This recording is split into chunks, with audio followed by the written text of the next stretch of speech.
औज़ुबिल्लाहि मिनश्शैतानिर्रजीम बिस्मिल्लाहिर्रहमानिर्रहीम रब्बि इश्रह ली सदरी व यस्सिर ली अमरी वहलुल उक़दतम मिन लिसानी यफ़क़हू क़ौली रब्बि ज़िदनी इल्मा।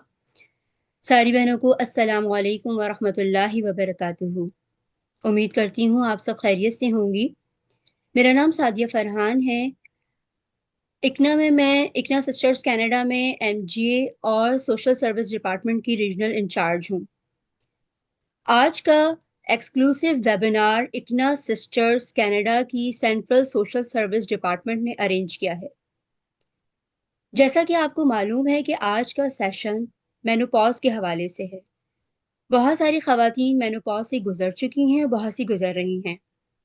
ये वेबिनार उनके लिए है जो मेनोपॉज के साइंस, सिम्टम्स, मिथ और मेंटल हेल्थ पर इसके असरात के मुताल्लिक जानना चाहती हैं। इस प्रोग्राम की तरतीब ये है कि सबसे पहले तिलावत कुरान पाक, फिर गेस्ट स्पीकर का तारुफ, प्रोग्राम के आखिर में सवाल जवाब का सेशन होगा। लिहाजा आप बहनें अपने सवालात तैयार कर लीजिएगा। एक और अहम बात यह है कि यह वेबिनार जनरल नॉलेज के हवाले से है। अगर आपको सेहत से मुताल्लिक कोई ज़ाती मसला है तो बराए करम अपने फैमिली डॉक्टर से रब्ता करें। जज़ाकल्लाह खैरन कसीरा। अब मैं तिलावत कुरान पाक के लिए सिस्टर सायरा ज़िया को बुलाती हूँ। आप इक्ना सिस्टर्स कनाडा कैलगरी चैप्टर की प्रेसिडेंट हैं। जी सायरा बहन, माइक पर आ जाएं। अस्सलाम वालेकुम वरहमतुल्लाहि वबरकातुहू। मैं आपके सामने इंशाल्लाह सूरह तौबा की आयत नंबर 71 और 72 की तिलावत करूंगी। औज़ु बिल्लाहि मिनश शैतानिर रजीम। बिस्मिल्लाहिर रहमानिर रहीम। वल्मुमिनून वल्मुमिनातु बअदुहुम औलियाउ बअद यअमुरून बिलमारूफ वयनहौन अनिल मुनकर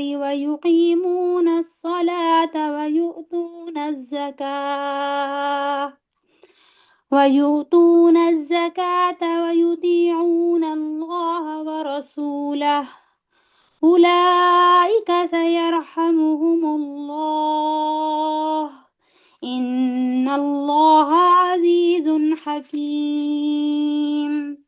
वअदल्लाहुल मुमिनीन वल मुमिनाति जन्नातिन तजरी मिन तहतिहल अनहार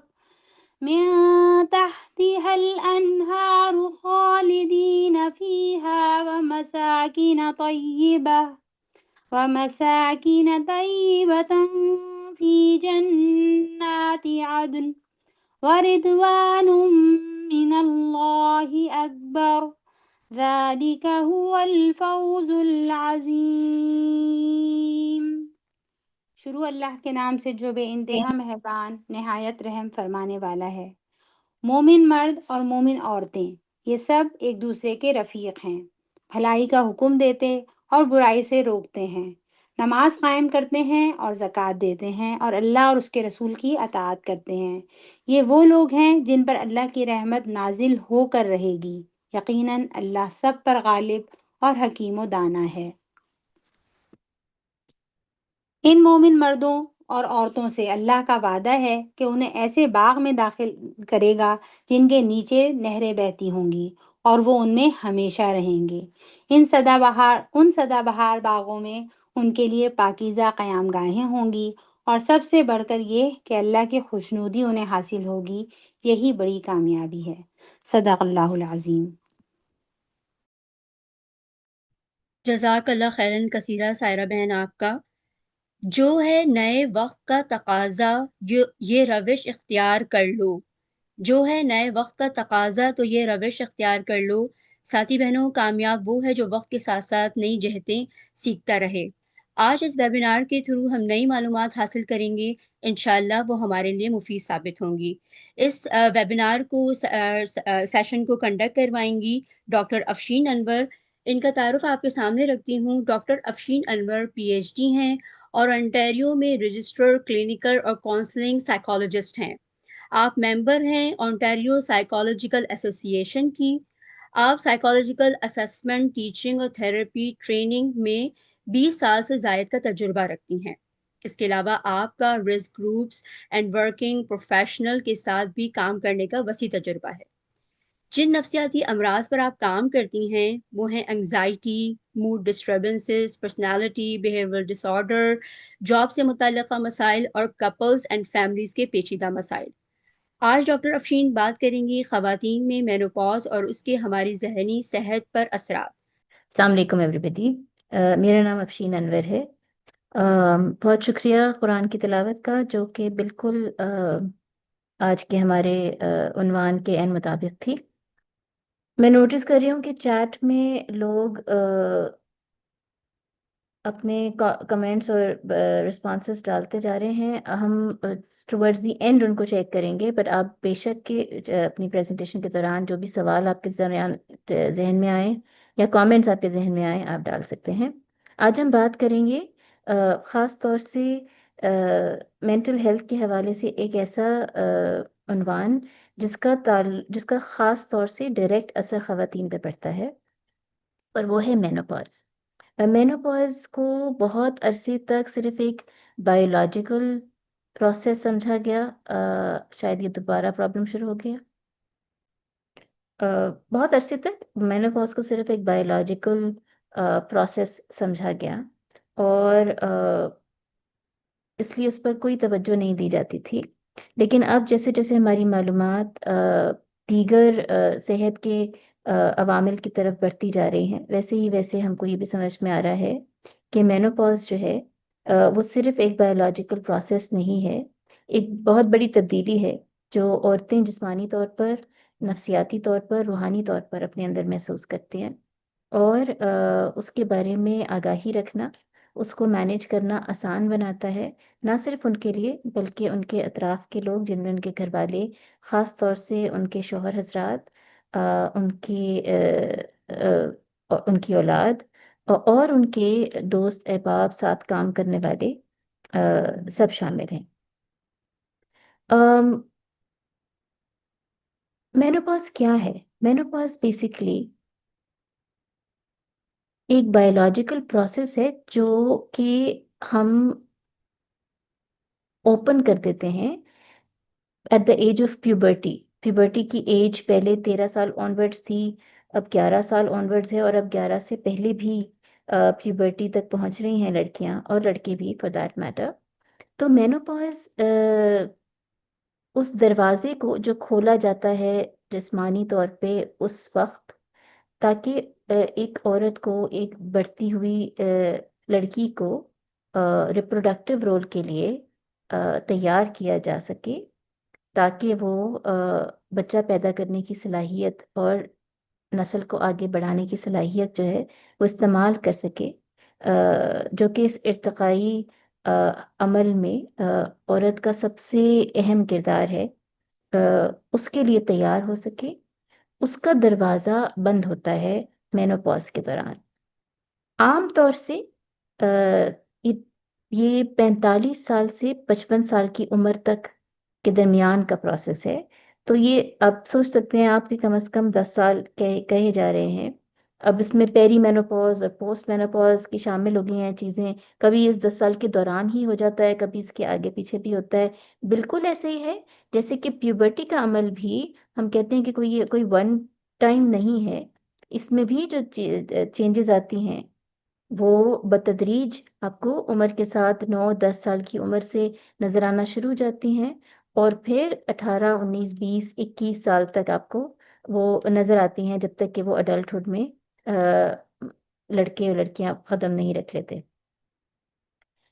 जो सारा खेल है वो दो हॉर्मोन्स का है, एस्ट्रोजन और प्रोजेस्टेरॉन। खवातीन के लिए, अफजाइश नस्ल के लिए, ये दो बहुत अहम हॉर्मोन्स हैं, और इसकी इंट्रोडक्शन जब होती है तो उसके लिए बॉडी को तैयार होना पड़ता है, और जब इसका एक्सक्लूजन होता है, जब इसका काम ख़त्म करने की नवीद आती है, तो भी बॉडी को उसके लिए प्रिपेयर करना पड़ता है, बिकॉज अब तकरीबन 30-35 साल तक, 40 साल तक बॉडी जो है वो उसके इस्तेमाल की आदी होती है। वो आदी क्यों होती है? बिकॉज अफजाइश नस्ल के अमल के लिए बच्चे को रहम में रखना, उसकी पैदाइश और फिर उसकी अफजाइश, उसकी तरबियत, उस सब के लिए औरत को उस हार्मोन की ज़रूरत पड़ती है सबसे ज़्यादा। उस दौरान जो घर को डेवलप करना होता है, निज़ाम को कायम रखना होता है, और जो तरबियत के डिफरेंट मराहिल से औरत गुजरती है और अपने ख़ानदान की परवरिश करती है, ना सिर्फ कि उस बच्चे की जो दुनिया में आता है, अ, देखभाल और निगहदाश्त करती है, उसके लिए उसे इन हार्मोन्स की ज़रूरत पड़ती है। तो हर चीज़ का एक अमल होता है और रद्द अमल भी होता है। तो जब एस्ट्रोजन और प्रोजेस्टेरॉन हमारी बॉडी में शामिल होते हैं, तो वो एक तरीके से हमारी बॉडी के प्रोसेसेस को असरअंदाज होते हैं, असरअंदाज होते हैं। और जब वो अपना काम ख़त्म करके रुखसत होते हैं या कम हो जाते हैं, अब उनका काम उतना नहीं है, तो भी वो हमारी बॉडी को अलग अलग तरीके से अफेक्ट करते हैं, फिजिकली भी अफेक्ट करते हैं। और मैं चूंकि एक माहिर डॉक्टर नहीं हूँ, इसलिए मैं उस पहलू पे बहुत ज़्यादा बात नहीं कर सकती हूँ। उस पर बहुत बात करते हैं लोग, ख़वातीन डॉक्टर्स बात करती हैं, मर्द डॉक्टर्स बात करते हैं।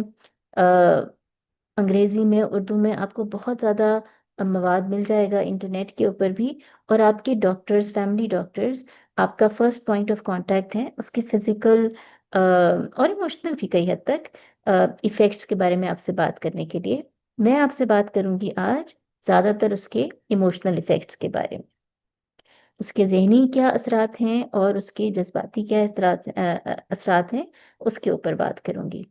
एक बात ये समझना ज़रूरी है कि मेनोपॉज ऐसे ही नेचुरल है जैसे कि प्यूबर्टी के दौरान मेंस्ट्रुएशन। मेंस्ट्रुएशन को भी लोग बीमारी कहते हैं, कई जगह पे मैं अभी भी सुनती हूँ। और मेनोपॉज को भी बीमारी कहते हैं।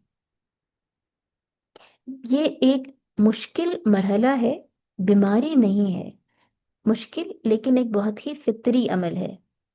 इस दौरान में औरत बहुत सारी चेंजेस से गुजरती है, बहुत सारे चैलेंजेस से गुजरती है, पर that does not make her a diseased individual. इससे वो बीमार नहीं साबित होती है। अ, जब हम प्यूबर्टी के दौरान एनालाइज करते हैं, अब तो बहुत ज़्यादा इस पे बात भी होने लगी है कि मूड स्विंग्स प्यूबर्टी के दौरान एक बहुत आम असर है जो देखा जाता है, लड़कों में भी और लड़कियों में भी। टीनेज टैंट्रम्स के बारे में बहुत बात होती है, टीनेज मूड स्विंग्स के बारे में बहुत बात होती है, और ये तमाम बेसिकली हार्मोनल चेंजेस की वजह से एक्सपीरियंस कर रहे होते हैं। उसी तरह मेनोपॉज के दौरान भी आपको मूड स्विंग्स, मूड चेंजेस नज़र आएंगे।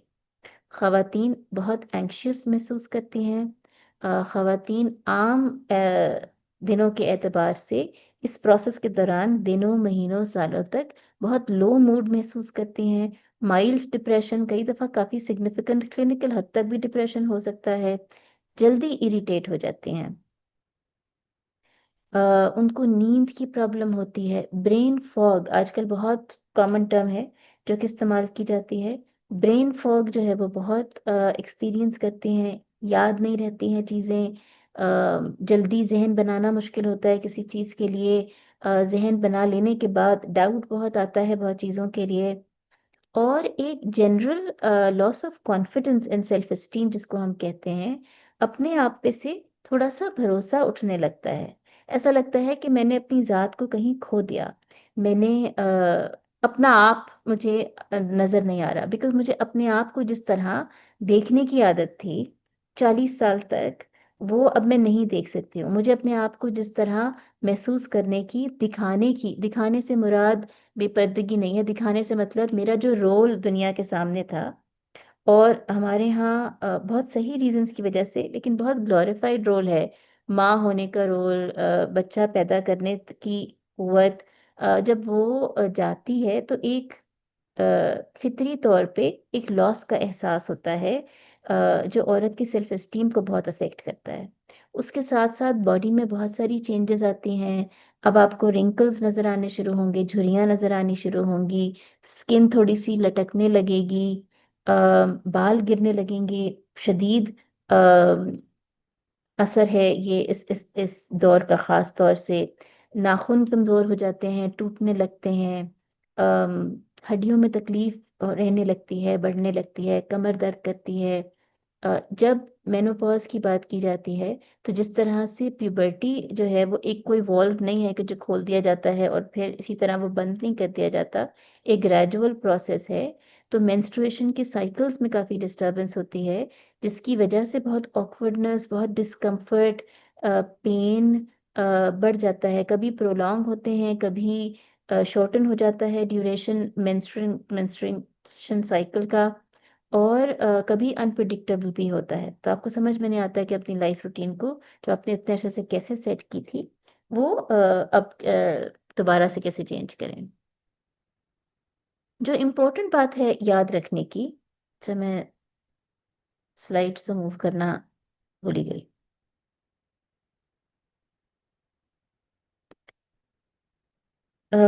ये वाली बात मैं कर चुकी।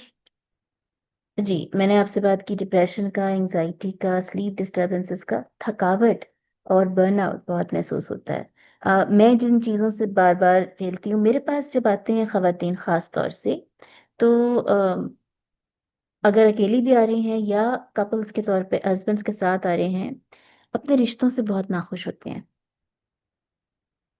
सडनली उनको लगता है कि उन्होंने लाइफ वेस्ट कर दी है, कुछ है नहीं, हस्बैंड मेरी बात नहीं सुनते, वो देखते नहीं हैं, अब मैं उनके लिए अट्रैक्टिव नहीं रही, अब उनको मेरी ज़रूरत नहीं है, वगैरह वगैरह।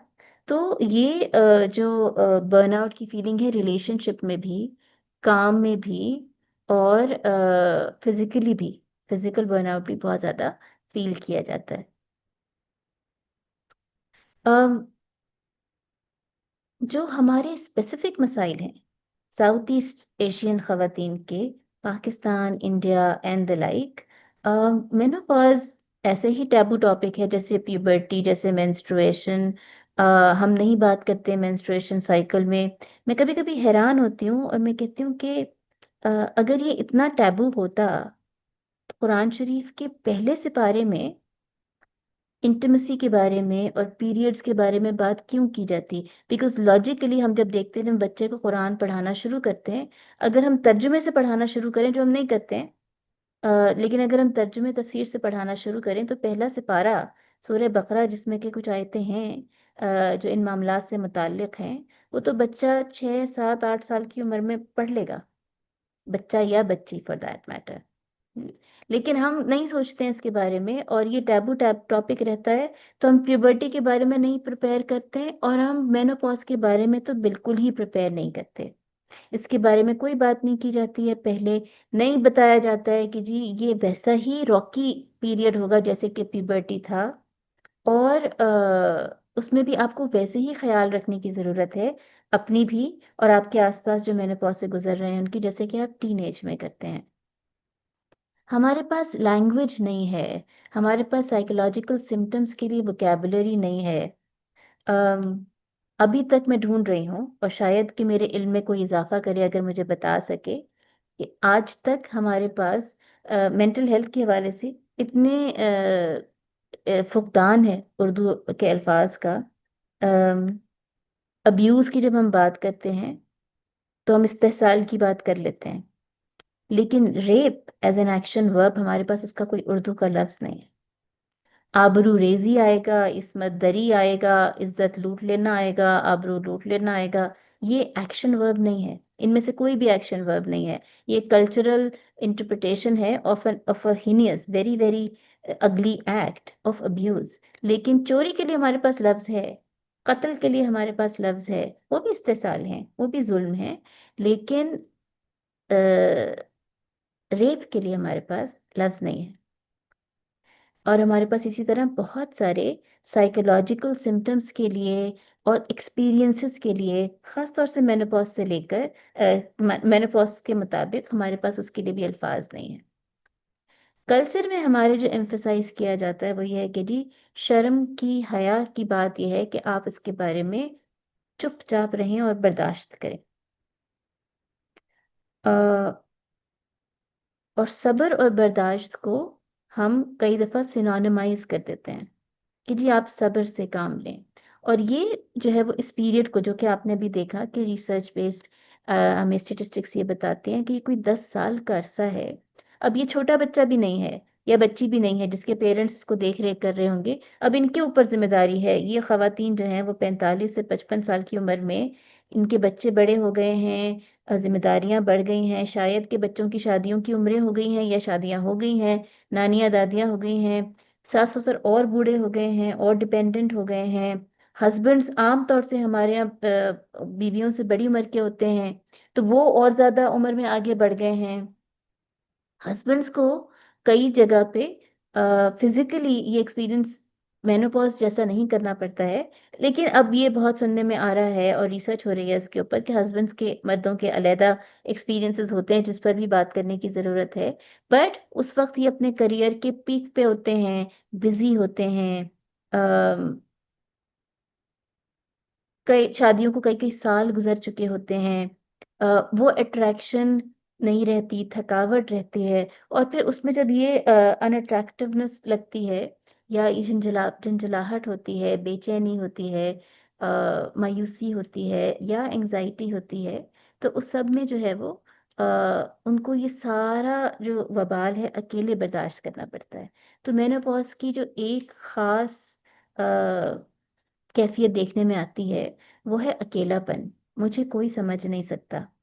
और मैं हमेशा जब सुनती हूँ तो मैं मुस्कुराती हूँ, मैं कहती हूँ प्यूबर्टी में भी लड़के और लड़कियां ऐसी ही बात करते हैं कि मुझे कोई समझ नहीं सकता, मुझे कोई सुनता ही नहीं है, मुझे कोई समझता ही नहीं है। तो ये भी बहुत एक हार्मोनल बात है, और ये किसी भी मेजर लाइफ ट्रांजिशन में हम ये एक्सपीरियंस करेंगे। बिकॉज सही बात है कि सामने वाला नहीं समझ सकता बिकॉज वो उससे नहीं गुजर रहा, लेकिन वो समझने की कोशिश कर सकता है। और उसमें हम भी एक बहुत किरदार अदा कर सकते हैं अगर हम खुद समझ जाएं। हम जैसे कि मैंने आपसे कहा कि मेरे पास क्लाइंट्स आते हैं और वो आके कहते हैं कि जी ये रिश्ता नहीं चलाना मुझसे हो रहा, अचानक से इसको पता नहीं क्या हो गया है, हर बात पे लड़ती है, हर बात पे झगड़ती है, 30 साल से जैसे मैंने कुछ किया ही नहीं है, अच्छा मैं सिर्फ बुरा ही बुरा रह गया हूँ, ऐसे थोड़ी कोई होता है। और वाइफ कहती है कि जी ये तो मेरे सुनते ही नहीं है, मेरी बात ही सुने, कभी रिस्पेक्ट नहीं की, मैंने इतने अरसे बर्दाश्त किया, अब मुझसे बर्दाश्त नहीं हो रहा। और अब क्यों नहीं बर्दाश्त हो रहा? कभी भी हम सोचते नहीं है कि ये शायद कुछ नहीं, एक फिजिकल प्रोसेस की वजह से हो सकता है, ये मेनोपॉज के दौरान हो सकता है। और मेनोपॉज के लिए अगर एजुकेट किया जाए तो बहुत सारी चीजें आसान हो सकती हैं। जैसे कि मैंने कहा कि ये एक समाजी एतबार से भी एक डिफिकल्ट पीरियड होता है। हम्म। अब जबकि आप रिप्रोडक्टिव रोल में नहीं हैं, तो अब आप ज़्यादातर केयर गिविंग रोल में हैं।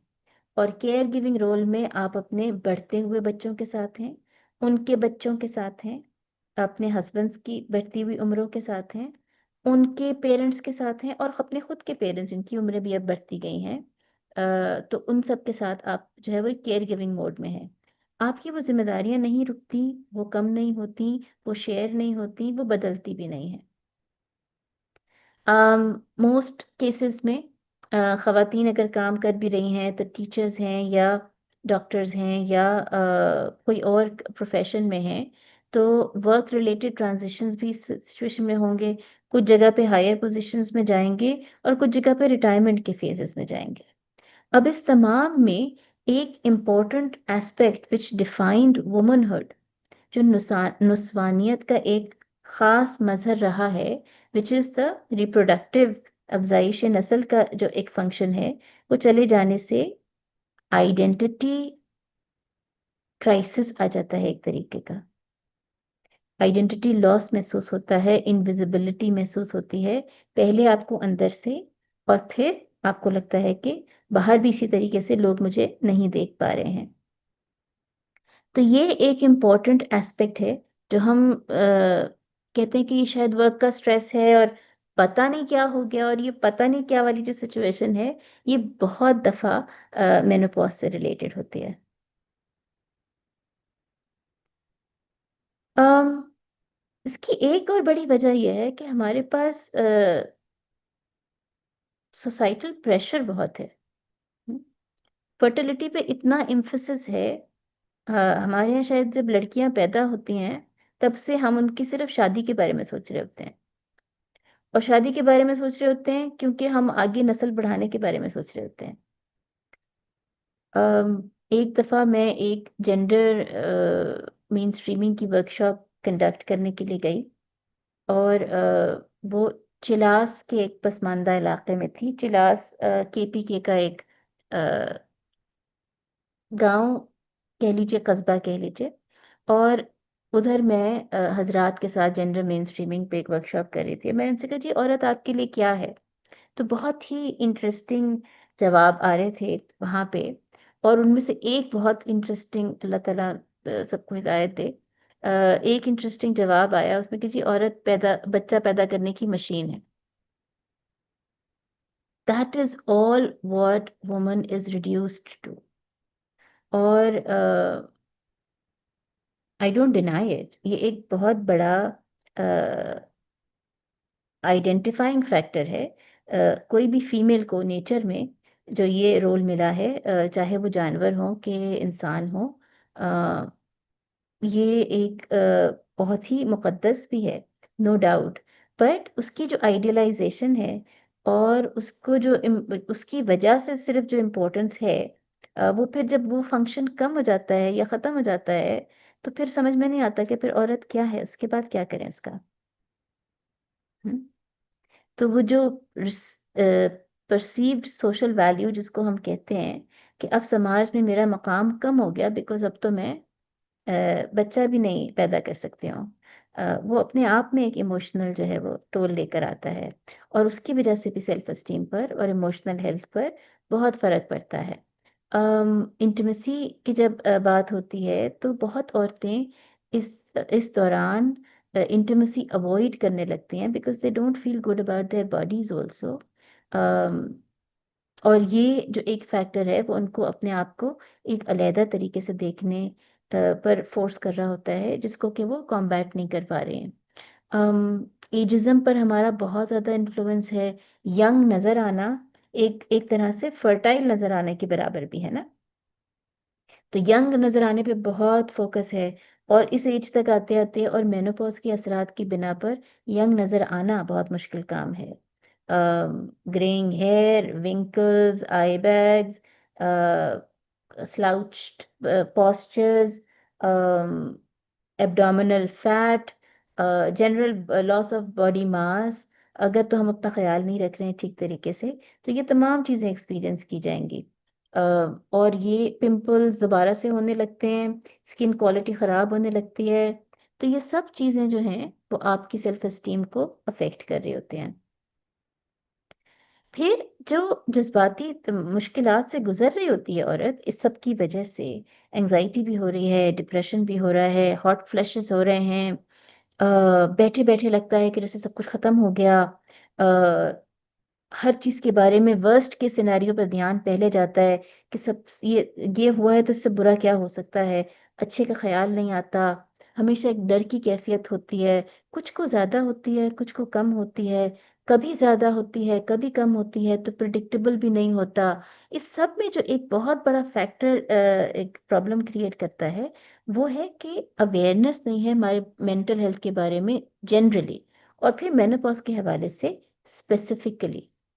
अ, अगर प्रॉब्लम हो रही है, तो हेल्प अप्रोच करने में भी एक प्रॉब्लम है, कि अगर मैं किसी को बता दूंगी कि मुझे ये तकलीफ हो रही है, और मैंने फॉर एग्जांपल साइकाइट्रिस्ट को या साइकोलॉजिस्ट को या साइकोथेरेपिस्ट या काउंसलर को रुजू किया है, तो लोग मेरी जहनी हालत पे शक करना शुरू कर देंगे। और वैसे ही मैं अपने आप को सेल्फ एस्टीम के हिसाब से चैलेंज जगह पे देख रही हूँ, तो अब जो है वो और ज़्यादा होना शुरू हो जाएगा। हम आमतौर से कोशिश करते हैं कि दम दुरूद पे फोकस करें, कुछ तस्बीहात बढ़ा लें, कुछ नवाफिल बढ़ा लें, कुछ पानी दम करके पीना शुरू कर दें, रोज़े ज़्यादा रखने शुरू कर दें, और ये सब हेल्पफुल है। इनमें से कोई भी चीज़ ऐसी नहीं है कि जो हेल्पफुल नहीं है। इसीलिए बहुत ज़्यादा मसाइल, चूंकि अगर वो मामूली नौइयत के होते हैं या दरमियाने दर्जे के शिद्दत के होते हैं, तो वो हल भी हो जाते हैं। और मैं आपको बताऊंगी कि उन सब का फायदा साइकोलॉजिकली क्या होता है, बिकॉज इन सब की एक साइकोलॉजिकल वैल्यू है। चाहे दम दरूद की बात करें, कि तस्बीहात की बात करें, कि नवाफिल की बात करें, will talk about the psychological aspects of all of them. तो वो कई हद तक एड्रेस हो जाते हैं। तो कहते हैं जी ये देखो, ये तो तुम भी यही करो। फलाना इमाम साहब हैं, वो फलाना तावीज बांध देते हैं, फलाना आपा ने ये नफलें बताई थी ये करने के लिए, तो ये ज्यादा कर लो, ये वाला पानी मैं तुमको ला देती हूँ। बिल्कुल हम कर सकते हैं ये। लेकिन कई जगह पर क्लिनिकल हद तक अगर शिद्दत हो इन मसाइल की, तो फिर हमें उसका क्लिनिकली इलाज करने की ज़रूरत होती है। जैसे कि आम हालात में अगर कोई फोड़ा फुंसी हो जाए तो आप डॉक्टर को दिखाएंगे।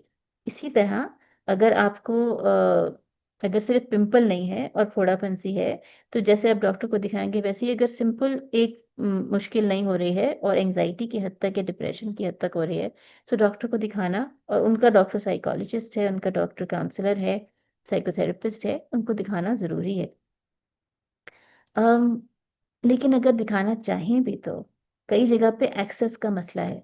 अभी तो हम बहुत प्रिविलेज्ड हैं कि हम कनाडा में हैं, और यहाँ पर तो फैसिलिटीज़ को एक्सेस करना आसान है। साइकोलॉजिस्ट को एक्सेस करना अभी भी मुश्किल है यहाँ पे।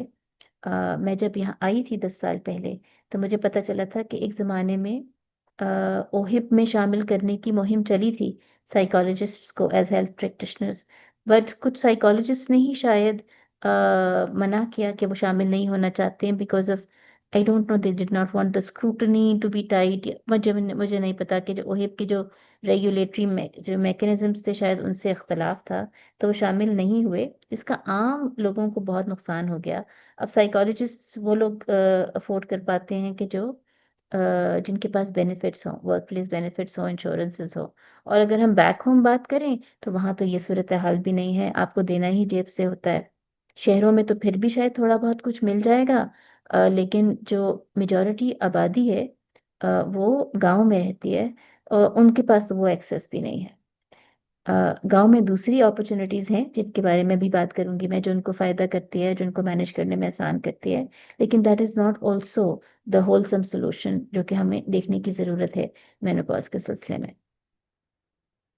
फिर इकोनॉमिक और न्यूट्रिशनल फैक्टर्स जो हैं वो बहुत इम्पोर्टेंट हैं। बायोलॉजिकली लड़की का जो फीटस है, फीमेल फीटस, मादा फीटस जिसको बोलना चाहिए, वो मजबूत होता है। और जो मेल फीटस है, नर फीटस जो है, वो कमज़ोर होता है। आपको स्टेटिस्टिकली जो प्री बर्थ मोर्टेलिटी है, यानी कि मिसकैरेजेस की सूरत में, वो ज़्यादातर मेल फीटस की नज़र आएगी, बिकॉज वो कुदरती तौर पर फीमेल फीटस से कमज़ोर होता है। ये एक कुदरत की रेजिलियंस है जो कि मादा को मिलती है कुदरत की तरफ से। लेकिन जो इन्फेंट मोर्टेलिटी है, वो आपको ड्रास्टिकली लड़कियों की ज़्यादा मिलेगी, बिकॉज लड़कियों की पैदाइश पर खुश नहीं होते उनकी उस तरीके से केयर भी नहीं करते हैं जिस तरह की लड़कों की करते हैं।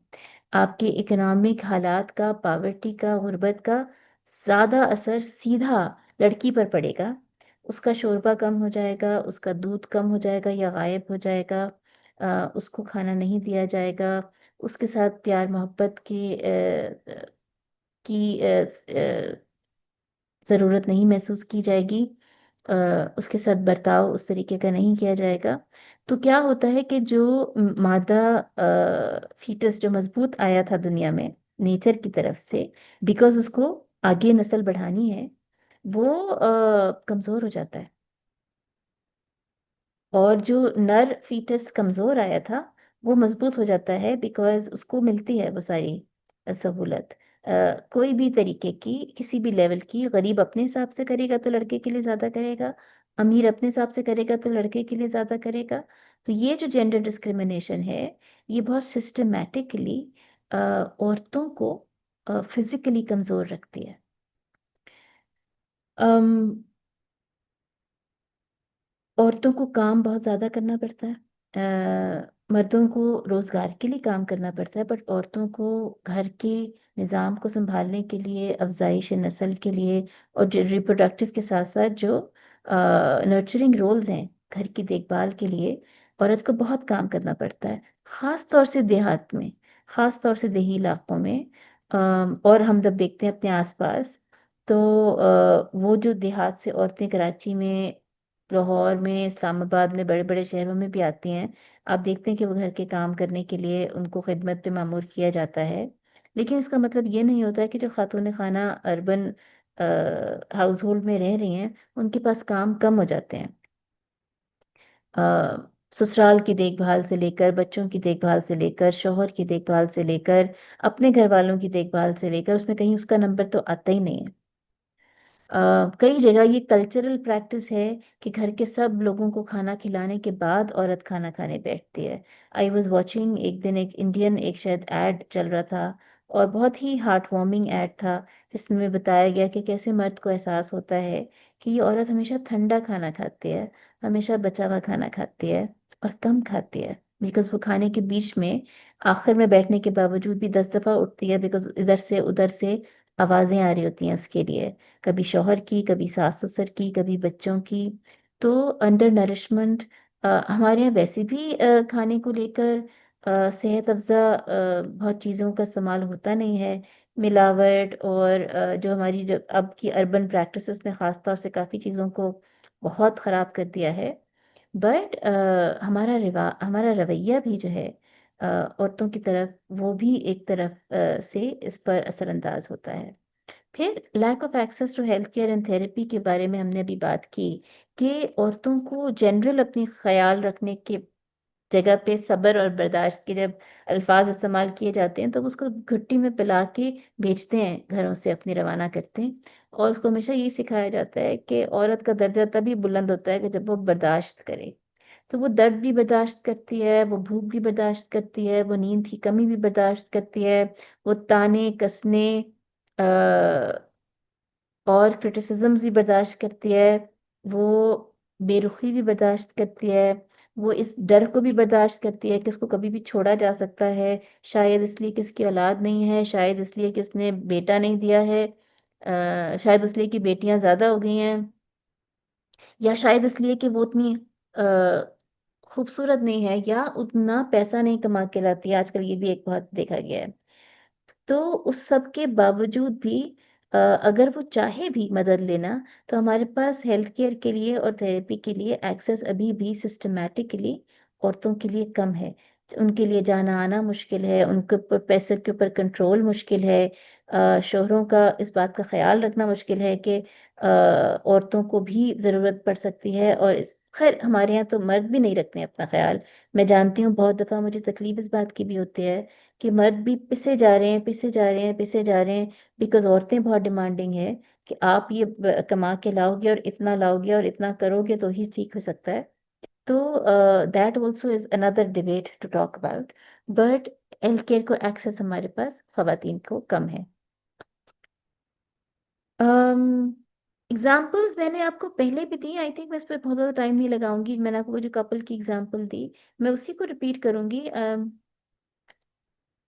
और इट इज़ वेरी इम्पोर्टेंट कि हम ये ध्यान करें। ये कपल मेरे पास जो आया था, ये जो मैं पहले कपल का जिक्र करी थी, वो साउथ ईस्ट एशियन नहीं था, वो पाकिस्तानी या इंडियन नहीं था, वो अ, यहाँ के थे, लोकल्स थे, वेस्टर्नर्स थे। और उनके लिए समझना आसान था जब उनसे बात की गई। Husband was very cooperative and he understood कि what the wife was going through. He became very empathetic, उन्होंने बड़े अच्छे से सपोर्टिव रोल अपना अदा किया और बहुत अच्छे से रिजॉल्व हो के गया। जो रिजॉल्व नहीं हुआ, वो एक इंडियन कपल था, और उस हस्बैंड को नहीं समझ आई आखिर तक कि लेकिन मैं डिप्रेशन का क्या करूं कि जो ख़त्म नहीं हो रहा, लेकिन मैं शिकायत का क्या करूं कि जो मुझसे ख़त्म ही नहीं हो रही। और उनके लिए समझना बहुत मुश्किल था कि सिर्फ जो औरत सुनना चाह रही है इस वक्त वो ये कि मैं तुम्हारी कंडीशन समझ सकता हूँ। औरत के लिए ये बहुत मुश्किल था कि वो हस्बैंड के ऊपर से इल्ज़ाम हटा के इस बात पे ऊपर गौर करे कि उसकी तबीयत में ये बेचैनी और ये झंझलाहट है इस वक्त, इसलिए उसको हर चीज़ ज़रूरत से ज़्यादा बुरी लग रही है। वो मुस्तकिल ब्लेम की कैफियत में थी, और वो मुस्तकिल विड्रॉल की और डिफेंसिव कैफियत में था, and they did not sort out. और उन्होंने थेरेपी का कहा कि जी ये तो हमारा कोई काम इससे नहीं हो रहा, रिश्ते में रहना ही नहीं है, थेरेपी बंद कर दीजिए। तो ये बहुत सैड सिचुएशन थी, जब एक फिजिकल कंडीशन को अगर मैनेज कर लिया जाता, अगर डॉक्टर से रुजू कर लिया जाता, अगर हॉर्मोन्स को मैनेज कर लिया जाता, और ये अंडरस्टैंडिंग एक दूसरे के लिए और ये कंपैशन एक दूसरे के लिए डेवलप कर दिया जाता कि ये एक कैफियत है, ना ना औरत ना मर्द इसमें मुर्द इल्ज़ाम है, तो बहुत कुछ बेहतरी हो सकती थी। बट अनफॉर्चुनेटली ऐसा नहीं हुआ। इसलिए ज़रूरी है कि हम अ, देखें कि क्या फैक्टर्स हैं कि जो हमें इसकी तरफ एक मुस्बत कदम उठाने के लिए आमादा कर सकते हैं। सबसे पहले तो फैमिली में आपके टाइज स्ट्रांग होने की ज़रूरत है, कम्युनिकेट करने की ज़रूरत है, बातचीत करने की ज़रूरत है, और ये कहना कि तुम बहुत बुरे हो, जो कि मैं झंझलाहट में, गुस्से में, एंजाइटी में कह सकती हूँ, मायूसी में कह सकती हूँ। लेकिन अगर मैं अपनी मायूसी की कैफियत से आगाह रहूंगी, अगर मेरे पास ये इन्फॉर्मेशन है, तो मैं, आज तुम मुझे बहुत बुरे लग रहे हो, आज मुझे कुछ भी अच्छा नहीं लग रहा, मुझे बुरे लग रहे हो इज डिफरेंट देन तुम बुरे हो, फॉर दैट मैटर। या तुम्हारे तो हवास ने काम करना बिल्कुल बंद कर दिया है, शौहर की तरफ से अगर इस तरह की बात आती है, that shows no understanding absolutely. ये जो तुम अचानक में रंग बदल लेती हो ना, ये तो मेरी समझ से बाहर है बिल्कुल। This is showing no compassion at all. तो कम्युनिकेट करना एक दूसरे से बहुत इम्पोर्टेंट है। आपके घर के बाहर भी टाइज स्ट्रांग होना बहुत इम्पोर्टेंट है। विमेन स्क्वाड जिसे मैं कहती हूँ, वो बहुत इम्पोर्टेंट है। आपस में आपकी सहेली होनी चाहिए, दोस्त होने चाहिए, जिनसे आप बात कर सकें, एक दूसरे की कैफियत समझ सकें। अगर आप सिमिलर लाइफ स्टेजेस से गुजर रहे हैं, तो कम से कम आपको इसमें अकेलेपन का एहसास कम हो जाता है। एक दूसरे से आपको कई दफ़ा कई सारी टिप्स मिल जाती हैं, जिनको कि आप इस्तेमाल कर सकते हैं। मैंने पहले भी कहा था कि नफल पढ़ना, तस्बीह पढ़ना, दम किया हुआ पानी पीना, या फूंक करवा लेना, इसमें कोई प्रॉब्लम नहीं है, अगर ये हम मसले की शिद्दत को इग्नोर करने के लिए या अवॉइड करने के लिए ना करें। तो फेथ और स्पिरिचुअल प्रैक्टिसेस, आपका ताल्लुक इस्लाम से है, आपका ताल्लुक दूसरे मजाहिब से है, आपको जो तरीका लगता है कनेक्ट करने का अपनी सुपर पावर से, वो पावर आपके साथ कनेक्टेड रहेगी, तो आपको ऑटोमेटिकली अकेलापन कम महसूस होगा। आप उस पावर से स्ट्रेंथ डिराइव करते हैं, और आपके लिए बहुत सारी चीज़ों को उनके अपने पर्सपेक्टिव में समझना आसान होता है। अ, नफलें पढ़ लेना, रोज़ा रख लेना, मैं इसलिए भी कहती हूँ कि ये हमारी हेल्दी फिजिकल प्रैक्टिसेस में भी शामिल है। अब तो बहुत बात की जाती है, इंटरमिटेंट फास्टिंग पे बात की जाती है, रेगुलर फिजिकल एक्टिविटी पे बात की जाती है। नमाज से ज़्यादा फिजिकल एक्टिविटी आपको उतनी रेगुलर, जो मॉडरेट अंदाज में है, वो आपको डिसिप्लिन कोई और चीज़ नहीं करती है। तो उससे डिसिप्लिन शुरू कर सकते हैं आप। योगा, मसाज, हर्बल रेमेडीज, खाने में अपने बेहतरी लाना, होल फूड्स खाना, वो फूड्स खाना कि जो आपको ताकत दें। ऐसे में आपको हर उम्र के लिहाज से अलग अलग चीज़ें ताकत देती हैं, इसलिए कि आपको अलग अलग तरह की स्ट्रेंथ की ज़रूरत होती है। वो ज़रूरी है कि आप कीजिए, फिजिकल एक्टिविटी ज़रूर कीजिए, कोई हॉबी ज़रूर रखिए, ताकि आपके पास स्ट्रेस बस्टर्स मौजूद हों। एक चैलेंज जो आता है वो ये आता है कि चूंकि अब बच्चे भी बड़े हो गए हैं और अपने अपनी कामों पे चले गए हैं, रिटायरमेंट्स की भी एजेस आ गई हैं, तो हस्बैंड्स और वाइफ ज़रूरत से ज़्यादा एक दूसरे के साथ टाइम गुजारना शुरू करते हैं। ज़रूरत से ज़्यादा इसलिए कहती हूँ कि वो उतनी की हमको आदत नहीं होती है, बहुत अरसे से हमने किया नहीं था, तो वो ग्रेजुअली हो तो समझ में भी आता है, पर हर एक के लिए उसको झेलना मुश्किल होता है। तो आपकी अपनी इनफरादी ज़िंदगी भी कोई होनी चाहिए, चाहे वो सोशल हो, चाहे वो अपनी हॉबीज से रिलेटेड हो, या रिलीजियस प्रैक्टिसेस हो, या कुछ भी हो। थोड़ा टाइम अपने आप के साथ गुजारना चाहिए, कुछ पढ़ लीजिए, कुछ लिख लीजिए, कुछ सुन लीजिए, कुछ देख लीजिए, कुछ ट्रैवल कर लीजिए। और ये आप साथ में भी कर सकते हैं और अकेले भी कर सकते हैं। क्या करने की ज़रूरत है हमको, इसके बारे में बात करने की ज़रूरत है। आज मैं बहुत शुक्रगुजार हूँ इसना की, और ख़ास तौर से मुझसे आलिया ने रब्ता किया था, आलिया की, कि जिन्होंने मुझे ये मौका दिया और हम इसके बारे में बात कर रहे हैं। आई थिंक मुख्तलिफ फोरम्स के ऊपर इसके बारे में हमें मुस्तकिल बात करने की ज़रूरत है और उस कॉन्वर्सेशन को नॉर्मलाइज करने की ज़रूरत है। ये कोई क्राइसिस नहीं है, ये कोई बीमारी नहीं है, ये कोई किसी किस्म की बुराई नहीं है, किसी किस्म की कमी नहीं है। ये एक कैफियत है, एक कंडीशन है, और इसके बारे में बात करने से हमको ये कैफियत को मैनेज करना आसान हो जाता है। Community based support programs, I think Soul Sisters is Kanwal की बहुत अच्छी काविश है ये। मैं कंवल के साथ कभी इंटरेक्ट नहीं किया डायरेक्टली, बट मैं कंवल को देखती रहती हूँ, सुनती रहती हूँ, और कंवल ने जो इनिशिएटिव कर लिया है उसके बाद जो मैं देख रही हूँ, कई दफ़ा मैं सोल सिस्टर्स पे खुद मौजूद होती हूँ, कभी कभी कोई मसला देखती हूँ, करती हूँ, बहुत एक्टिव पार्टिसिपेंट नहीं हूँ, लेकिन मैं कभी कभी रिव्यू ज़रूर करती हूँ। तो एक बहुत अच्छी कम्युनिटी बेस्ड सपोर्ट ग्रुप की कोशिश है ये, और इस तरह की हमें और काविशों की बहुत शदीद ज़रूरत है, both in Pakistan and India and abroad. और इसलिए हमको इसको मुस्तकिल आगे बढ़ाने की कोशिश करनी चाहिए। रिलीजियस और कम्युनिटी लीडर्स को हमें अपने साथ शामिल करना चाहिए। आई होप कि आज भी कुछ हमारे साथ लीडर्स मौजूद हैं। आई नो कि ये प्रोग्राम ख़वातीन ही ज़्यादा अटेंड कर रहे हैं, बट आई होप कि मर्द हजरात भी अटेंड करें और वो भी सुने और समझें। और अगर आज मौजूद हैं कोई हजरत, तो मैं बहुत शुक्रगुजार हूँ उनकी, और उनको मुबारकबाद इस इनिशिएटिव के लिए। कल्चरल कॉन्टेक्स्ट को हमको समझने की ज़रूरत है कि हर कल्चर में मैनिफेस्टेशन, अगर मेनोपॉज भी है तो उसकी मैनिफेस्टेशन फ़र्क होगी। तो हमारे पास जब क्लाइंट्स आते हैं, मेरे पास आते हैं, तो ये पूछ के आते हैं कि आपका ताल्लुक कहाँ से है और हम आपके साथ कनेक्ट कर सकते हैं, तो हम बात कर सकते हैं आपसे। एंजाइटी और डिप्रेशन की जो है वो स्क्रीनिंग होनी वक्तन फ़वक्तन ज़रूरी है, ख़ास तौर से इस दौरान ज़रूर करना चाहिए। कल्चरली कॉम्पिटेंट काउंसलिंग का मतलब ये होता है कि हम अवेयर हों कि डिफरेंट कल्चर्स की प्रैक्टिसेस क्या हैं।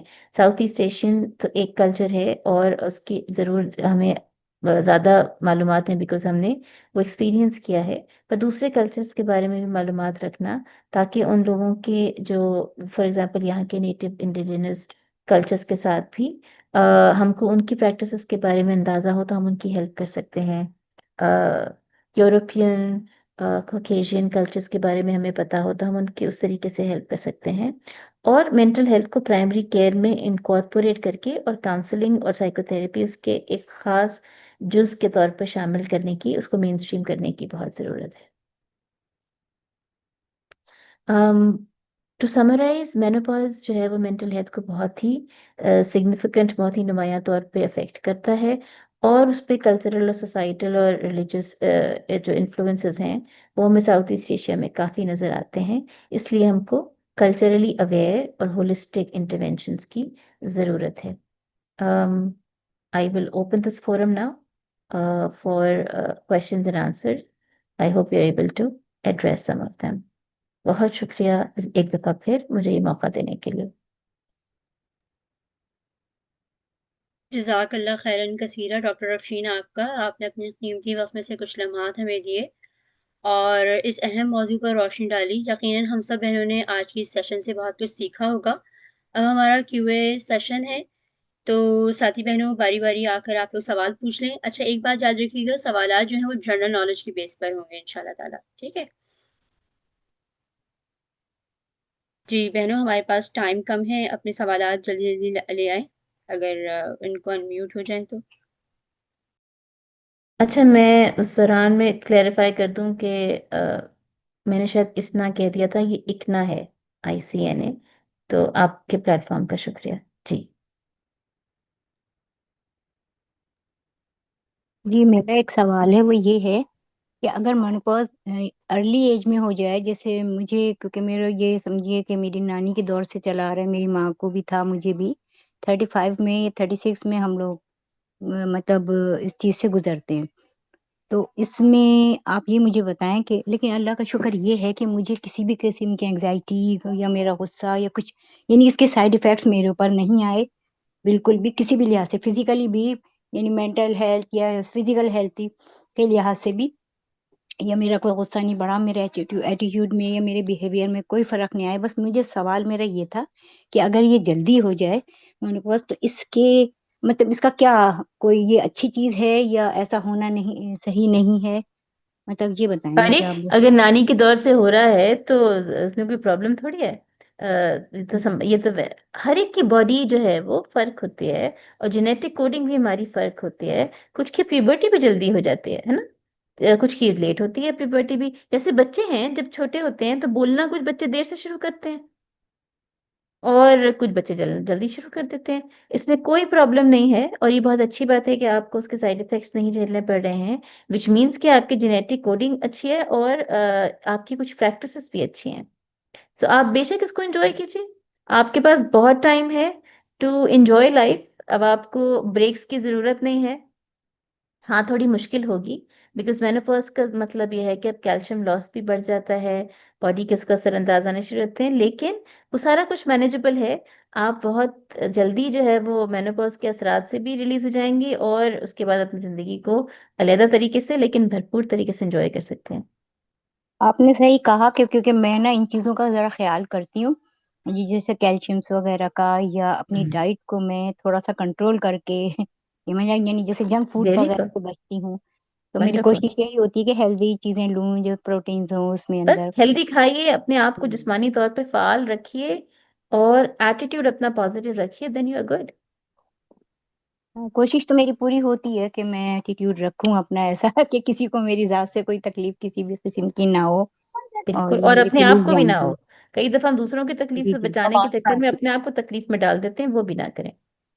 चलिए, जजाकल्ला, बहुत अच्छा आपने इसका सारा मुझे एक्सप्लेन किया। तो यू बस मुझे वेरी यही वेलकम। होता था कि ऐसा ना हो कि अभी तो मैं बिल्कुल भी नहीं, कह रही हूँ परेशान सब होने कुछ, की कोई ऐसा ना बात नहीं है। हो और एज बढ़े तो मुझे कुछ ज्यादा इफेक्ट आ जाए। Absolutely not. मैं बताऊं कि कई दफा लोगों को बड़ी खवातीन को तिब्बी वजूहात की वजह से भी अर्ली मेनोपॉज हो जाता है। कोई यूट्रस का इन्फेक्शन हो सकता है, खुदा न खास्ता कैंसर हो सकता है, जिसकी वजह से यूट्रस रिमूव किया जाता है, या ओवरीज रिमूव की जाती हैं ओवेरियन कैंसर की सूरत में, या कोई फाइब्रॉइड्स की वजह से, या कोई। तो उन सब की सूरत में अर्ली मेनोपॉज एक मुमकिन अमल है। तो अ, उसकी सिर्फ ये होगा कि मैनेजमेंट आपको उस तरीके से जल्दी करनी पड़ेगी बस, और आपके पास ज्यादा टाइम होगा फारिग होने के लिए, दैट्स इट। हमारे पास नेक्स्ट जो लाइन में है वो सुंदर समीर है, आप माइक पर आ जाइए। जी अस्सलाम वालेकुम, जज़ाकल्लाह खैर। मेरा सवाल ये है कि जो लेट थर्टीज़ में अगर तो किसी को प्री मेंस्ट्रुअल सिंड्रोम जो है वो है, और जो सिम्टम्स हैं लेकिन वो ओवर द इयर्स जो हैं बहुत एक्सट्रीम होते जा रहे हैं, तो क्या हमें डॉक्टर से कंसल्ट करना चाहिए कि वो अर्ली मेनोपॉज भी हो सकता है? बिल्कुल करना चाहिए, जरूर करना चाहिए। डॉक्टर्स के साथ रेगुलर चेकअप तो आपका वैसे भी होना चाहिए। 40 साल की उम्र के बाद तो कहते हैं कि जी हर 6 महीने में होना चाहिए, 40 से पहले बेशक साल में कर लीजिए आप, लेकिन आपको रेगुलर चेकअप करवाना चाहिए। और इस सूरत में अगर आप इस तरह के कोई एक्सपीरियंसेस कर रहे हैं तो हार्मोन टेस्टिंग वगैरह, जिससे कि वो आइडेंटिफाई कर सकते हैं कि अर्ली मेनोपॉज है, अर्ली मेनोपॉज है या प्री मेनोपॉज है, वो बिल्कुल करवा लेना चाहिए। जी, जी एसएफ जी। आप आ जाएं माइक पर। अच्छा, उस दौरान जब तक ऐसे आते हैं, सलमा, आपने कहा कि रोना आता है मेनोपॉज में। जी जरूर आता है रोना। रोना वैसे भी आता है, और वो रोने में कोई बुराई नहीं है, रोना सबसे अच्छी बात है। अपना सेल्फ केयर का सबसे अच्छा तरीका है कि रो लीजिए जी भर के। औरतों को ये गिफ्ट मिला हुआ है अल्लाह की तरफ से कि आसानी से रो लेते हैं हम। जी अस्सलाम वालेकुम। वालेकुम अस्सलाम। डॉक्टर अफशीन, बहुत बहुत शुक्रिया, बहुत ही इंसाइटफुल कॉन्वर्सेशन आपकी रही।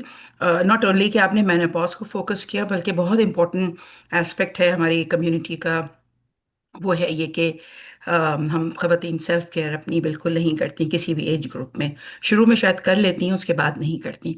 और सेल्फ केयर बड़ा होलिस्टिक अप्रोच है, नंबर वन। दूसरे ये कि हम आपने सोशल सपोर्ट नेटवर्क की बात की, यकीनी तौर पर ये बड़ा मिसिंग फैक्टर है। हम गॉसिप्स के लिए तो एक गैदरिंग कर लेते हैं, लेकिन अपनी ज़ात के लिए और अपने उसके लिए हम उस तरह की चीज़ों को ज्वाइन बड़ी मुश्किल से करते हैं। ये बहुत अच्छी चीज़ है। दूसरा, आपने जो कल्चरल कॉम्पिटेंस की बात की, यकीनी तौर पे जो साउथ एशियन कम्युनिटीज़ हैं उसमें बहुत सारी चीज़ें बड़ी सिमिलर भी हैं और डिफरेंट भी हैं। और काउंसलिंग के हवाले से भी आपने बहुत अच्छी पॉइंट आउट किया कि काउंसलिंग जो है उसकी तरफ जाना चाहिए, क्योंकि बहुत सारे मैं देखती हूँ कि अपनी कम्युनिटी में प्रॉब्लम्स मौजूद हैं, मेंटल हेल्थ से रिलेटेड हैं, रिलेशनशिप से कंसर्न्स मौजूद हैं, लेकिन हम उस पर बात नहीं करते, टैबू टॉपिक्स हैं ये, इस पर हम बात नहीं करते। बहुत अच्छी काविश है इकना कि आई रियली अप्रिशिएट, आपका बहुत शुक्रिया। उर्दू में कॉन्वर्सेशन करना बहुत ज़रूरी है। उर्दू में अपने एज ग्रुप के लोगों से भी बात करना ज़रूरी है और अपने यंग अडल्ट्स को भी उसमें इन्वॉल्व करना ज़रूरी है, इसलिए कि लैंग्वेज का ताल्लुक और कल्चर का ताल्लुक लैंग्वेज से है। तो ये बहुत अच्छी काविश है, रियली अप्रिशिएट आपको भी और इकना को भी। बहुत शुक्रिया। जी शाजिया अतीम, आप माइक पर आ जाएं। Assalamu alaikum wa rahmatullahi wa barakatuhu. वालेकुम Dr. सलाम। Afshin, thank you so much. इतना हमारी कम्युनिटी में जो हम जैसे मिडल 50s की उसकी जो बहनें हैं उनके लिए और सबसे अच्छा मैं चले बहुत ज़्यादा टाइम नहीं लूँगी, मैं टू दी पॉइंट पे आती हूँ। मैं अभी हज पे गई, मैंने हार्मोन्स की जो है मेडिसिन ली। मैंने जैसे ही उसको स्टॉप किया सो डॉक्टर ने कहा हुआ था कि बहुत हैवी ब्लीडिंग आएगी, बट मुझे ऐसा नहीं हुआ, मुझे उसका बिल्कुल ऑपोजिट हुआ। कि मुझे मोशन आ गए और 3 डेज़ के बाद जो है वो फिर थैंक्स गॉड कि वो कंट्रोल हुआ। फिर मुझे जो है वो पीरियड आए तो वो जस्ट 2 डेज़ के लिए आए मेरे ना। तो अभी तक जो है मेरे पीरियड बिल्कुल नॉर्मल चल रहे हैं। So now I am 50 but मेरे पीरियड बिल्कुल अल्हम्दुलिल्लाह। सो मुझे अब ये डॉक्टर ने यही कहा था कि 1 महीने से 2 महीने तक आप में जो है इसके साइड इफ़ेक्ट रहेंगे। तो मैं उससे ही इसको कंसीडर करूँ कि ये दवा का साइड इफ़ेक्ट है? मेडिकली तो मेरे लिए कोई राय देना मुमकिन नहीं है, लेकिन आम लग यही रहा है कि ये दवा का साइड इफेक्ट है। थोड़ा रुक जाए, अभी तो आज को बहुत टाइम हुआ नहीं। अभी गए थे ना हज, इसी साल गए थे जी, ना। जी, बिल्कुल मैं हाँ, रिसेंटली तो अभी आई तो हूँ। आपके 40 दिन भी पूरे नहीं हुए, अभी तो आपकी दुआएं ओह! भी नहीं। चल रही हैं कबूलियत की। जी, अल्हम्दुलिल्लाह। अल्लाह ताला तो कबूल थोड़ा करे। इंतजार कर लीजिए, अभी तो दखल है आज पहली मुहर्रम नहीं, का, अब दूसरी मुहर्रम हुई है ना आज, तभी तो जी, जी, महीना भी नहीं लेकिन हुआ है। मुझे मैं ये अपने अंदर जो है ना मुझे मैं पैनिक अटैक कह लें जो भी है, मुझे इस तरह से मुझे शुरू हुआ है। मैं खुद चेक कर रही, मुझे खुद रियलाइज़ हुआ है कि हमें कहीं जाना है, तो मैं शाउट करने लगती हूँ कि हम लेट होंगे तो मुझे सॉरी करना पड़ेगा। तुम लोग लेट करते हो लेकिन मुझे होस्ट के सामने मुझे सॉरी कहना पड़ता है जो मैं नहीं चाहती। और सो मुझे ये चीज़ अपनी मैं रियलाइज़ कर रही हूँ कि ये मेरे अंदर आ रही है ये वाली चीज़ ना। इस पे काम किया जा सकता है। ये किसी भी वजह से हो सकती है ये कैफियत, लेकिन लग ये रहा है कि ये एक्सपेक्टेशंस हैं कि जो मीट नहीं हो रही हैं, तो डिसअपॉइंटमेंट हैंडल करना मुश्किल हो रहा है। ये मेनोपॉज की वजह से हो सकता है, ये दवाइयों की वजह से हो सकता है, ये हज की थकान की वजह से हो सकता है, या ये लाइफ स्टेज की चेंजेस की वजह से हो सकता है कि मैं 50 साल की हो गई हूँ, अब तक मुझे लोगों से माफिया मांगनी पड़ती है, ये क्यों नहीं मेरे हिसाब से चलते और काम करते। वो भी हो सकता है। इस पर ज़रूर बात की जा सकती है काउंसलिंग में। वजह कोई भी हो, अगर ये एंजाइटी आपको फील हो रही है और इसकी वजह से आपको लगता है कि रवाबित खराब होते हैं और एक जनरल कैफियत रहती है नेगेटिविटी की, तो ये ज़रूर काउंसलिंग में बात की जाती है, क्योंकि की देखें जा सकती थोड़ा-सा है। जो है ना वो हम कहीं जाने वाले हैं और थोड़ा-सा मेरा मूड ऐसा हो जाता है, फिर मेरा मूड ऑफ रहता है कि मुझे अब वहाँ पे सॉरी बोलना होगा, तो वो मुझे लगता है कि आई डोंट वांट टू से सॉरी क्योंकि मेरी मिस्टेक नहीं है ये। लेकिन मुझे फिर भी ये कहना पड़ता है जो कि मुझे मुझे अच्छा नहीं लगता। इसके बारे में ज़रूर बात की जा सकती है। जो भी बिलीव्स इसके साथ एसोसिएटेड हैं, उनके बारे में ज़रूर बात की जा सकती है, पर ये काउंसलिंग के डेफिनेटली इस ज़ुमरे में आता है। मैंने और अपने मैं एक कॉन्टैक्ट्स चीज़ यहाँ और मेंशन कर मैं दिए हैं, we point can out always. करूँगी डॉक्टर जी। नौशीन कि प्लीज़ आप जो है वो कर सकती हैं हमारे मिडल एज को रिलेट करते हुए जो हमारे और भी जो मेंटली इश्यूज़ आ रहे होते हैं, क्योंकि अभी तक तो मैं अपनी फैमिली डॉक्टर के साथ इन टच रहती हूँ। उन्होंने कहा अभी भी नहीं आपके एज़ सच एज़ ऐसे शुरू नहीं हुए, लेकिन इमोशनली जो हम फेस कर रहे होते हैं, सो उस चीज़ को लेके मैं चाहती हूँ कि इकना सिस्टर जो है अगेन कोई ऐसे ही जो है ना फिर से फोरम में हमें लेकर आए। ज़रूर। Thank you so much. जी बस सुजा बहन, आप आ जाए माइक। जी, अस्सलाम वालेकुम। बस मुझे वालेकुम अस्सलाम। पूछना था कि मुझे तो मेनोपॉज़ लास्ट 10 ईयर्स से मैं इस पे हूँ। अल्हम्दुलिल्लाह अल्हम्दुलिल्लाह अल्लाह का बहुत एहसान है, ऐसे कुछ मसला नहीं है। बस लेकिन अब मुझे ना फ़िज़िकली कुछ प्रॉब्लम्स आनी शुरू हो गई, जैसे फ्रोज़न शोल्डर, इन्फ्लेमेशन, तो ये क्या इससे रिलेटेड है ये? हो सकता है, अच्छा। बिल्कुल हो सकता है। और अपनी लाइफ स्टेज से भी रिलेटेड हो सकता है, कोई हाँ, सिचुएशनल ट्रिगर भी हो सकता है, हाँ, सही स खाने पीने में कोई कमी की वजह से भी हो सकता है, कोई न्यूट्रिशनल डेफिशिएंसी की वजह से भी हो सकता है। There could be many reasons for that. Okay, alright. चलो बस मुझे यही थोड़ा पूछना था कि दूसरी प्रॉब्लम्स भी आनी शुरू हो गई हैं, तो मेबी बिकॉज़ ऑफ दैट। चलें हाँ, इंशाल्लाह। एज वी ग्रो ओल्डर तो आने तो शुरू हो जाएंगी ना इश्यूज, वियर एंड टियर तो होगा ह्यूमन बिल मशीन का।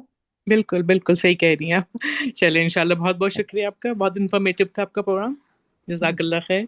आमीन। माहा मोहसिन, आप भी माइक पर आ जाएं, आपका कोई सवाल है तो। अस्सलाम वालेकुम मिस अफ़शीन। वालेकुम मेरा सलाम माहा। एक सबसे बड़ा जो डिलेमा मैं फ़ेस करती हूँ वो ये कि यूजुअली वो चीज़ें जो कुदरती तौर पे हो रही होती हैं, जैसे कि प्रेगनेंसी है, प्यूबर्टी है, यही इसी तरह मेनोपॉज़ है। तो इसमें जो हमें कल्चरली सुनने को बातें मिलती हैं वो ये होती है कि ये जो कुदरती अमल है, ये फ़ितरी अमल है।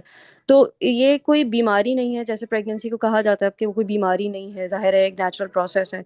इसी तरह मेनोपॉज़ भी एक नेचुरल प्रोसेस है। तो ये अल्लाह ताला की तरफ से कोई फ़ॉल्ट नहीं है कि जिसमें हमें इतने इश्यूज़ आएँ। तो जो चीज़ें कुदरती तौर पे होती हैं, हम अगर उनको उसी तरह से ज़हनी तौर पे भी समझें, तो हमारे लिए आसान हो जाएगा। जैसे कहा जाता है कि इग्नोरेंस इज़ ब्लिस। तो पहले ये होता था कि जब लोगों को ज़्यादातर पोस्टपार्टम डिप्रेशन का नहीं पता था, तो शायद ज़्यादातर औरतें उससे गुज़रती भी नहीं थी। लेकिन अब जितना ज़्यादा उसके बारे में अवेयरनेस क्रिएट हो गई है, अब जो यंग जनरेशन है, वो आफ्टर बर्थ जो है, वो पीपीडी से गुज़रना ज़्यादा शुरू हो गई है। तो मुझे अच्छा, अब कुछ मैं थोड़ा सा इख्तलाफ करूंगी वहां इससे।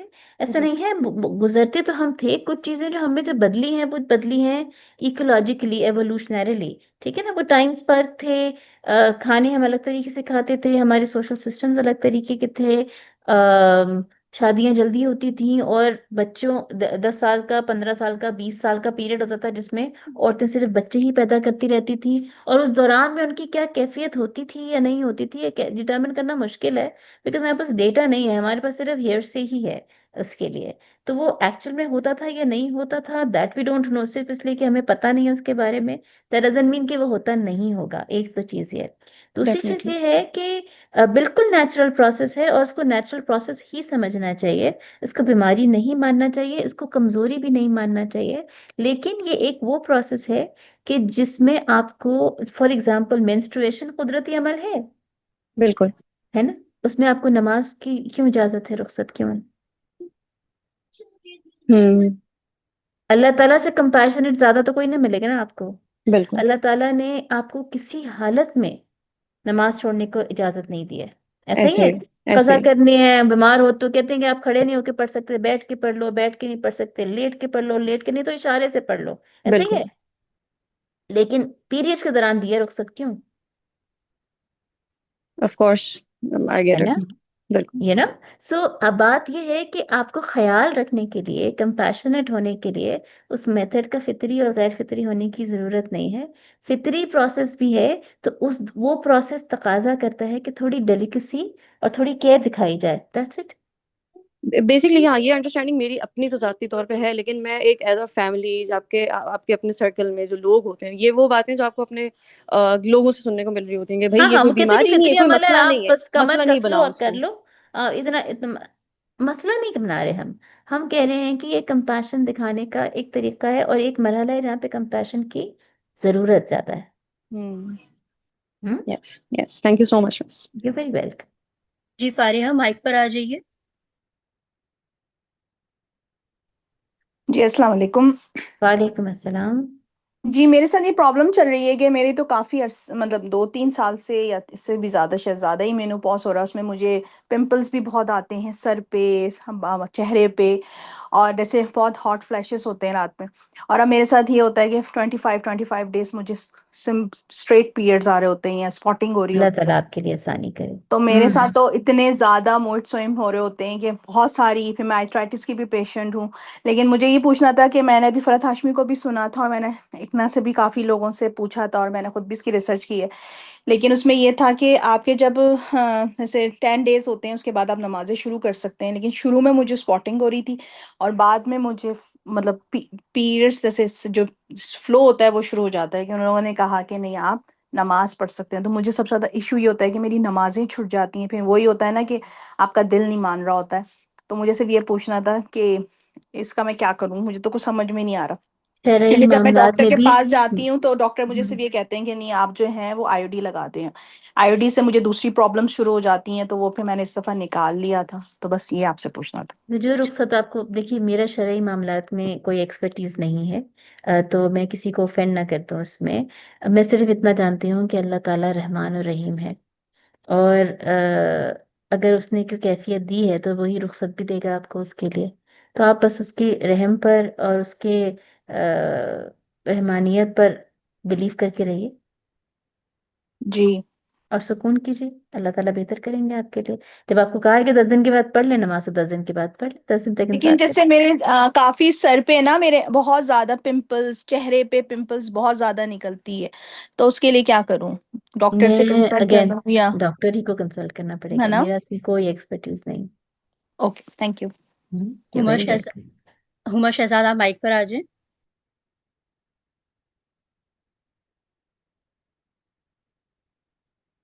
जी अस्सलाम वालेकुम रहमतुल्लाहि व बरकातुहू। वालेकुम सबसे अस्सलाम। पहले तो doctor Afeen, thank you so much, जज़ाकल्लाह खैरन कसीरा।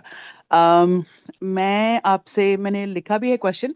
आई was a physician back home in Pakistan, और यहाँ पे मैं जो है वो ट्रेनिंग्स करवा रही थी, लेकिन फॉर लास्ट फ्यू इयर्स मैंने देखा है कि मेंटल हेल्थ की किस कदर प्रोफेशनल्स की ज़रूरत है यहाँ पे, स्पेशली हमारी कम्युनिटी में। सो बाकी सारी बातें तो चलो जो क्लिनिकली आप बता भी रही हैं और अपने एस्पेक्ट से भी बता रही हैं, how to become a psychologist और मेंटल हेल्थ पढ़ाई करनी स्पेशलिस्ट। पड़ पढ़ाई आई नो, करनी पड़ेगी आई आपको नो, व्हाट उसके इज लिए। The way here in masters Canada? Masters में एडमिशन लेना पड़ेगा आपको, मास्टर्स करना पड़ेगा और पीएचडी करना पड़ेगा अगर आपको साइकोलॉजिस्ट बनना है। देखिए जैसे मेरा हेल्थ केयर बैकग्राउंड है, तो क्या मैं अपनी एमबीबीएस की डिग्री को यूज कर सकती हूँ टू गो फॉर? नहीं। अंडरग्रेड काउंट होगा मेरा ख्याल है, मुझे इसके बारे में बिल्कुल इल्म नहीं है, मैंने यहाँ से नहीं पढ़ा, तो इसलिए ओके। मैं इसके बारे में नहीं आपको बता सकती हूँ। मेरा ख्याल है कि वो अंडर ग्रेजुएट काउंट होगा, बट उसके बाद पढ़ाई करनी पड़ेगी, मास्टर्स करना ही पड़ेगा। हाँ।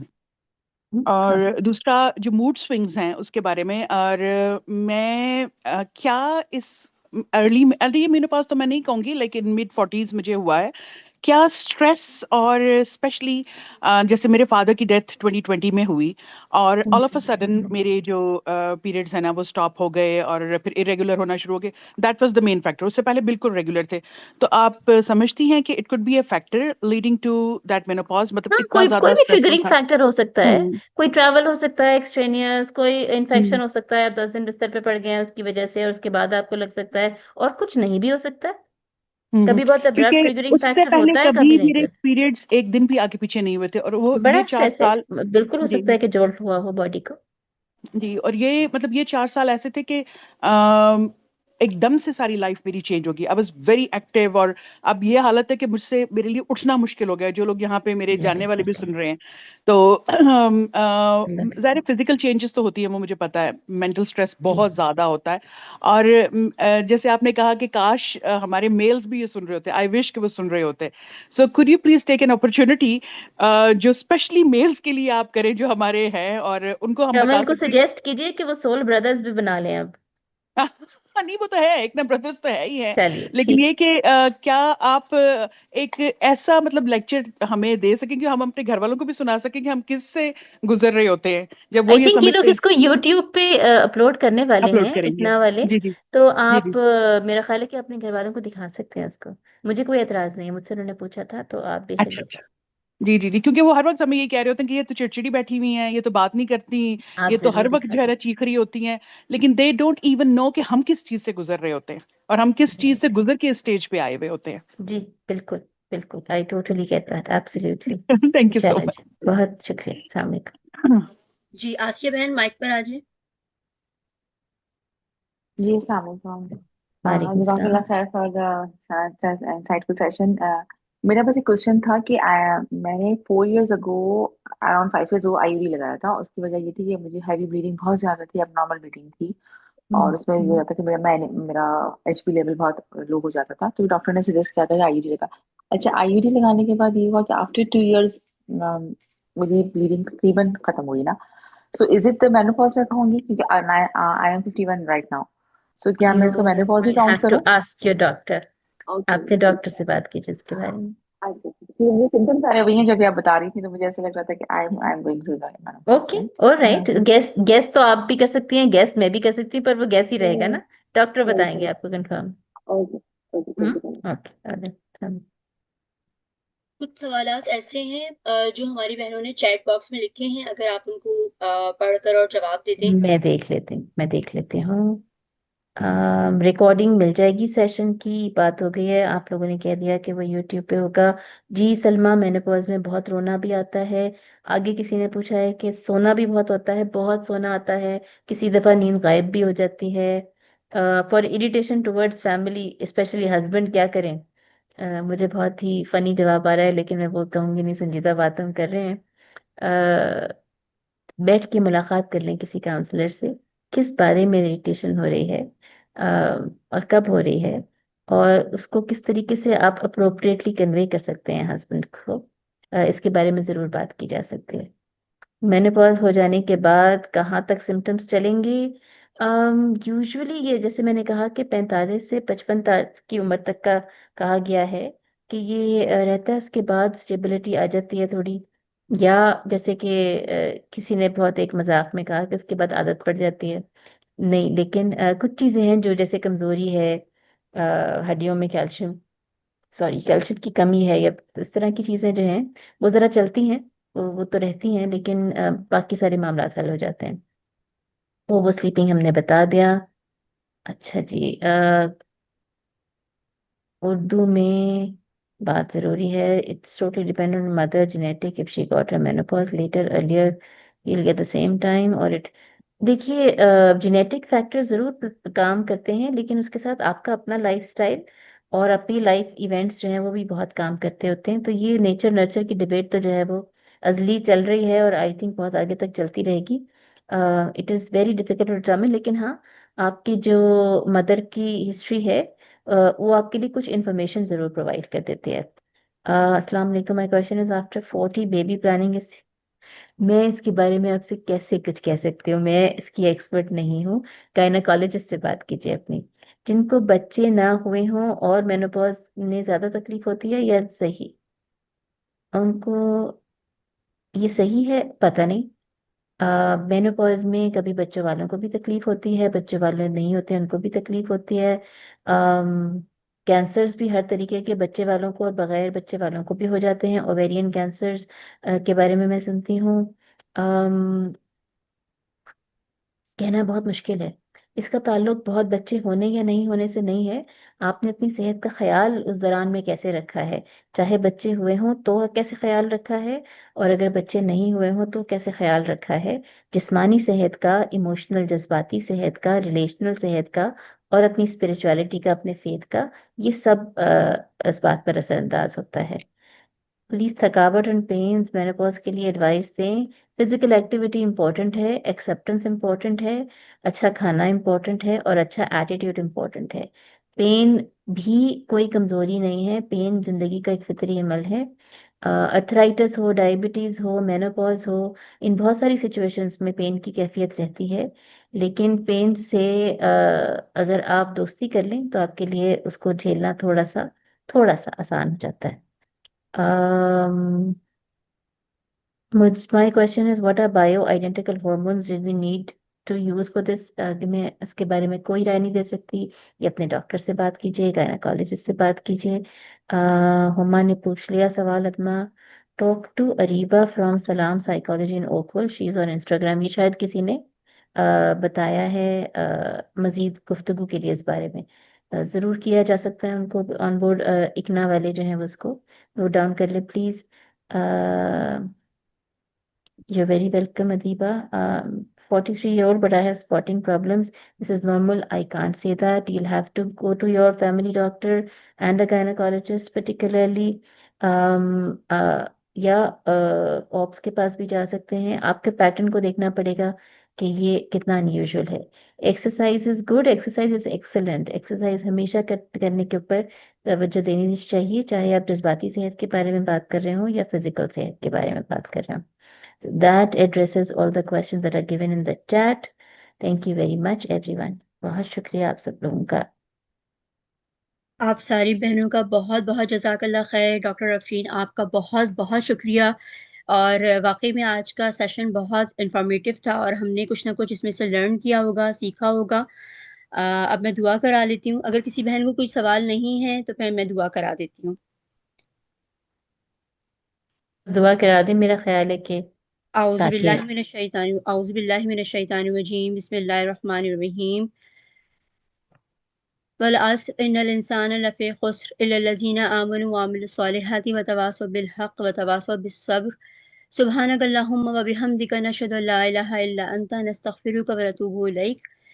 सारी बहनों को अस्सलामु अलैकुम व रहमतुल्लाहि व बरकातुहू और आपके आने का सबका बहुत बहुत शुक्रिया। अल्लाह हाफ़िज़। वालेकुम अस्सलाम वालेकुम रहमतुल्लाहि व बरकातहू। अस्सलाम व रहमतुल्लाहि व बरकातुहू। अल्लाह हाफ़िज़।